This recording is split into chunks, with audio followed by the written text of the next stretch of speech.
Hey YouTube, what's going on? ZeroMagnumX here. This deck profile was requested, so I figured I'd feature it. I just want to get something out of the way. The playmat in the background is an old cloth mat, so it's not, in case anybody wants to know where I got it, it's an official like Bushiroad cloth mat. So it's not a rubber playmat. I haven't laid on a rubber playmat. I just like the artwork, and I figured to make a nice background whenever I went over this deck profile for everybody.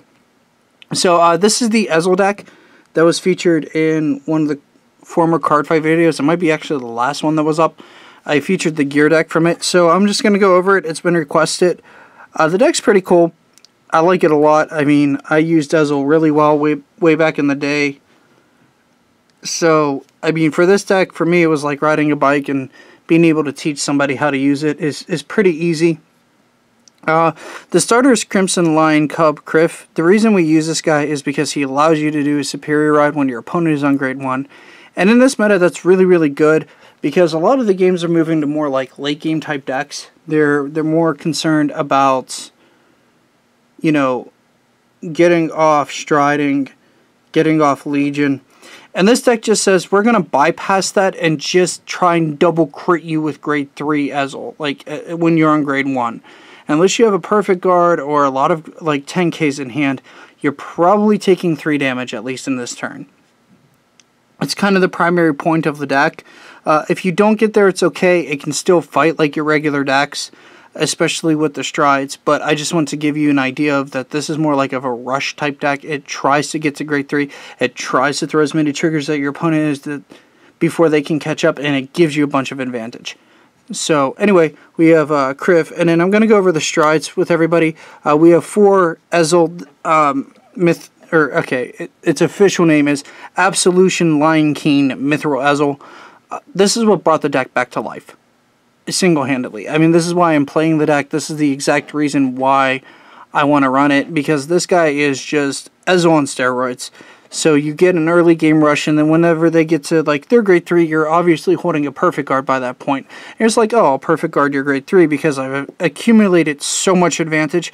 And then you just go into this Ezel, and then you just blow them out, and they're like, wow. I mean, it's such a swingy deck, if that makes sense, where you can move momentum just right back in your favor while you're keeping ahead if you get that early lead. So I run 4 of that guy. He's insanely good.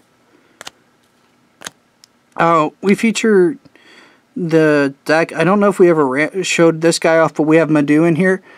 It's because you run 10k Ezels. I mean, otherwise it's pretty worthless. But if you ever find yourself like actually exhausted where you need something else and you can just get free advantage, like, oh, return this grade 3 back to my hand so I can use it for a perfect guard, or, you know, something like that. He's in here. Personally, you probably want the better gold paladin strides if you can get them. But for now, we have 2 of that in the deck. We run 1 Scourge Point Dragon. I don't even know if I like him in this deck. I think he'd work better in other lists that can just superior call. He's not that good here. I mean, he's okay. Ezel doesn't really call a whole lot besides on Vanguard with this deck, so he's for filler right now, but you never know. And then what is it? Campbell? Yeah. I know this guy's a rare, and I need to update the stride list, but this is the profile as you saw in our games, so I have 1 of the promo. Alright, grade 3s, we have 3 Blonde Ezel, 3 Platina Ezel, because cross rides are good, and then 2 Grand Ezel Scissors. So this deck's really resistant to any Link Joker decks. So for all those Omega Glendios decks, especially if your meta is heavy in Omega Glendios, just run this deck and you'll beat them like every time, I'm pretty sure. Unless something went like terribly wrong, because Mithril Ezel unlocks your guys. Grand Ezel Scissors unlocks your guys. I mean, you just have multiple chances to do it. We run 4 Knight of Superior Skills Bowmain. It's actually pronounced Bowmains, or Bowmain, if anybody's wondering. I don't know if it's French or what. I mean, I'll probably be corrected in the comments. I don't care. I just know it's Bowman. So, he's really good. I mean, he lets your superior ride go off. You need him. He's a 4-of. So, I mean, it's pretty self-explanatory. Bag Demigus is if you have Ezel on your Vanguard circle, which again, superior ride, very easy to do. It's a 12k attacker. So it just helps with early pressure. I only run 3 of these guys though, because seeing too many of them is bad. You just want to see like 1 on a row or something where you can stack triggers and just like pressure. I only have 2 lop ear shooters. I don't know if I like 3. I don't know if I want 4, because I have this guy in here too. Lop ear shooter is really good whenever you can chain off of it, but I think it's better in something like, you know, Pelennor. So I think it's better in a deck like that.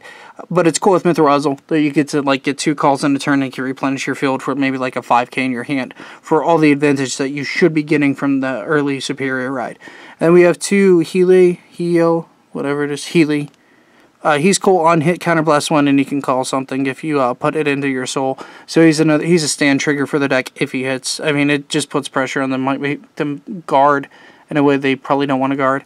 Alright, grade 1's for Perfect Guard. I mean, if you want to use the new one, sure. I just went and bought the cheapest Perfect Guards off of TCG Player. If you want complete honesty, because I didn't have Perfect Guards for Golds anymore, and I think these guys were the lowest. I think Regular Mark and Liberator Mark are actually more, which is weird. And I also needed to find somebody who had a consistent playset. That was important too, just so I could buy 4 off the same store. Alright, for Gareth, because again, you need him for Superior, but he's still good. I mean, he's an 8k. I mean, this deck is like, I want to run 8ks. This deck gives you the excuse. So you can hit cross rides with a full fill with Ezel behind it, because it's 23, which is pretty nice, if cross rides are a thing. I run, I think, 3 Slagle Dagger. I've always ran this guy. Everybody, like, argue, like, oh, you only need 1 of, or anything. I love this card. It just makes numbers. Like, you're just, with especially Mithril Ezel, I mean, it just makes absurd numbers. It's so good, and you want to see it. I think 4 is too much. And then I run Advance of the Black Chains. I've ran this card in my Ezel deck ever since I saw IG use it, and he had some cool combos to use with it. It works way, way better with Pelennor. But if you're going to switch it, and eventually I will, these are going to be the Striders, because we're in a format where, you know, striding is important. So I run 3 of this, but he's going to eventually be exchanged for the Stride units in that way, or Striders, just in that way. You don't have to always pitch your grade 3s. I mean, because that can be a good and a bad thing. I mean, sometimes like you want a grade 3 in the front row with 11k just to make a number. So I don't know. So we run 3 of that guy. And the triggers are typical. I just picked up the first heal triggers I saw and stuff like that. I haven't mishmash. So I know the one-off probably bugs all those with OCD, but it's just 4 heal, 4 crit, or I'm sorry, 8 crit and 4 draw. I mean, there can be your desired trigger lineup. Yeah, make sure there's 4 there. Yep. I'm just overcounting. Okay, and then I use this guy just because he does something if he's Superior called. Like if he's your only option off of Ezel, he offers 2,000 power. Alright, so that's the Ezel deck profile. I hope everybody liked it. And yeah, stay tuned for more content. And please remember to comment, favorite, subscribe, and smash that like button. Thanks YouTube, and have a good one. Peace.